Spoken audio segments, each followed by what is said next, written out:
I'm kind of ruminating on Kash Patel in the wake of Charlie's assassination, just in his handling of the investigation. And I'm curious, like, are you satisfied with his performance here publicly in the wake of Charlie's death? And then broadly with the conventional explanation that we've received so far from law enforcement? Well, I haven't received any kind of explanation. So the key Yeah. question is, you're telling me Tyler Robinson did it? Totally willing to believe that. I don't have any evidence anyone else did it. You're telling me he confessed to it and that's his rifle. Happy to believe that. Right. The missing piece for me is, how did a guy who's apparently kind of mainstream become so non-mainstream that he decided to murder a stranger with a bolt action 30-06?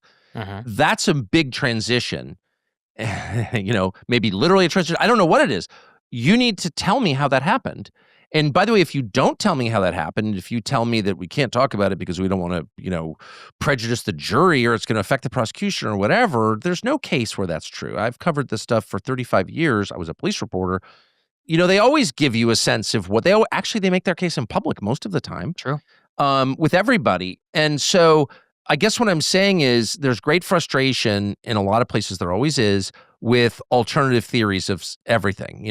We're mad that you don't believe the moon landing. We're mad that you don't, believe this or that story that we're telling. And my response to them, and it's often directly to them, is, okay, the onus is kind of on you. You're in charge. So if you don't provide a believable story, you can't blame other people for coming up with a better story. So it's really your moral obligation, especially if you're a government official trying to hold this fractious country of 350 million together.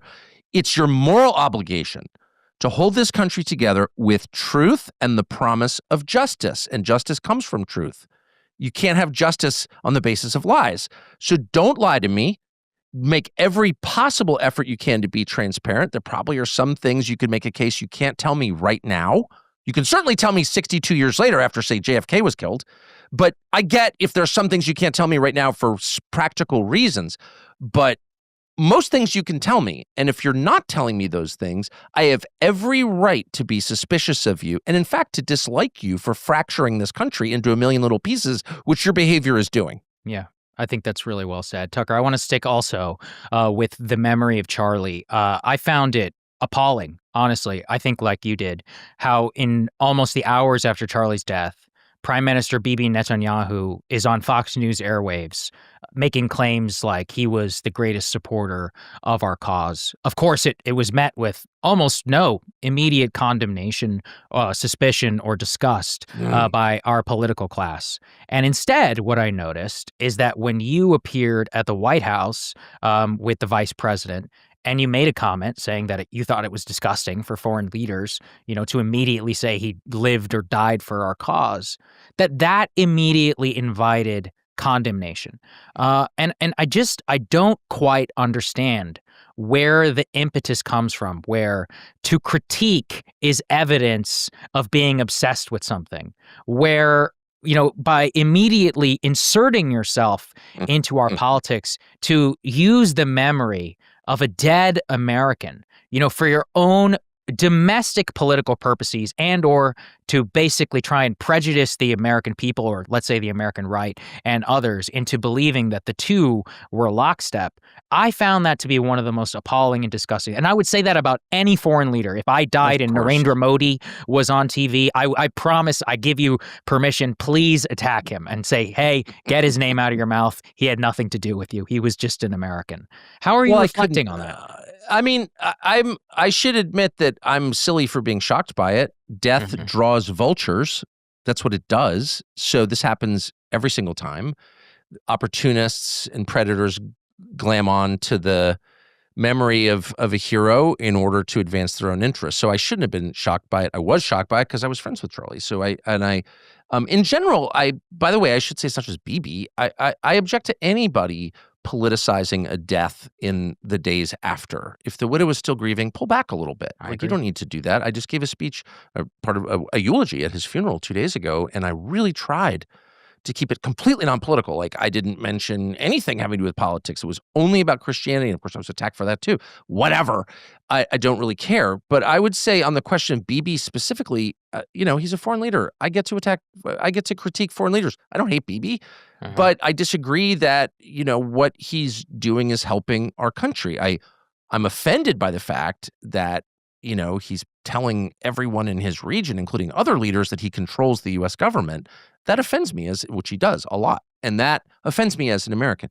But as for being obsessed, just the opposite. I have zero interest in talking about this. And I have to say, there is something very that connects anti-Semites, and there are anti-Semites, to Zionists, and there are Zionists. And that is, they both see the world through the same lens. Everything is about Jews. Yes. And I just don't see the world that way at all. I just don't at all. But they do, because hate and narcissism are twins, it turns out. And I just feel like if there's one thing I want to say to the internet, it's not everything is about Jews. I don't know. That's not an attack on anybody. It's not healthy for everything to be about any group. How is that good? It's not good. It doesn't help anybody. So, and that's the point. I'm obsessed. Oh gosh, just the opposite. I'm tired of it. I don't want to talk about this at all. It's not a core interest of mine. It never has been. I pray to God it never will be. You know what I mean? Obsessed? And no, not obsessed. That is a fact.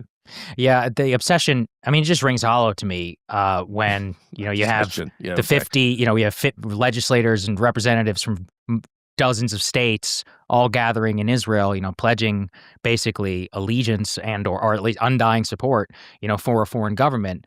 The conundrum and the contrast in which who is obsessed and who is not, it strikes true. But to get away from that, and the Bibi one specifically, there has been quite a lot of discussion around Charlie and Israel. You would be better positioned, and I want to be very clear: we are not in any way implying that Israel had anything to do with his death. It is, however, a separate question, one I believe forced on American political discourse by the Israeli prime minister to sort out that question of his views. If he's going to say wholeheartedly that Charlie was lockstep with the secular Israeli government and, let's say, all of its policies, in all of its foreign policy and its war policy, etc., that does then bear discussion for a future, kind of reckoning with the American rights relationship to Israel. And as you said, there were complicated feelings by Charlie. I believe he actually had me on his show almost a month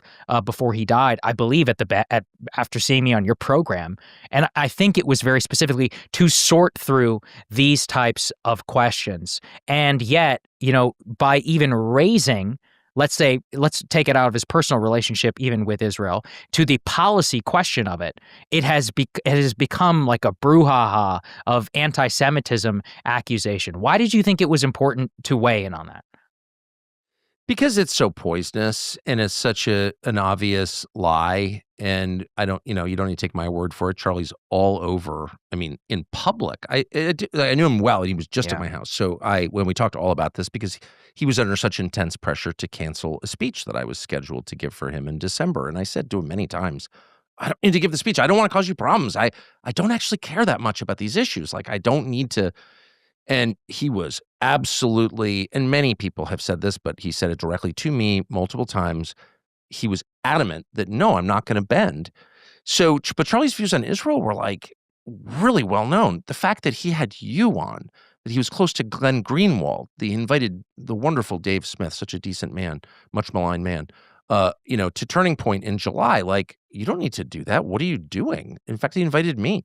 None of those people hates Israel at all. Mm-hmm. Dave Smith and Glenn are Jewish. What? It's nothing to do with anti-Semitism. Charlie's position was really clear, and he said it a million times. I like Israel. I've gone there on vacation. By the way, this could be me talking, because I feel the same way. I've always liked Israel. I'm very concerned about Bibi. He was very, very concerned about Bibi. By the way, anyone who likes Israel is concerned about Bibi, because that country is in serious trouble because of him. But anyway, here's my note. Here's my red line. I'm not going to be told what to say, and I'm definitely not going to be told what to say by a foreign government or its advocates under any circumstance, because I'm an American. I care about this country more than any other. To the extent that our interests align, great. When they diverge, I will say so, and I'm not going to be bullied. He said that a million times in public. He said it a million times in private, including to me. And that's just a fact. And ask anyone who knew him. Andrew Colvett, who's was on his show every day with him, and a really good friend of his, traveled with him. He just said that. That's exactly what Charlie thought. So anyone claiming otherwise is lying. I hate the fact we're even having this conversation. I know. Because I think it diminishes him. It makes his death political or something. Like in the end, like a man's death, first and foremost, is a tragedy to the people who loved him. And that would start with his wife, Erica, and their 2 children, and his sister, and his parents, and his staff, and all, so it's like, we're not talking about that because, again, we have this twin sort of vortex of narcissism and hate. You have the Zionists and you have the anti-Semites, and they feed off each other in this way that drowns out consideration of anything else. It's so dark. It's so dark. Like, it's bad. Thanks for watching our YouTube channel. We hope you'll subscribe to it. And by the way, you can hit the little bell on there and get notifications every time we produce a video. We hope you'll do that also.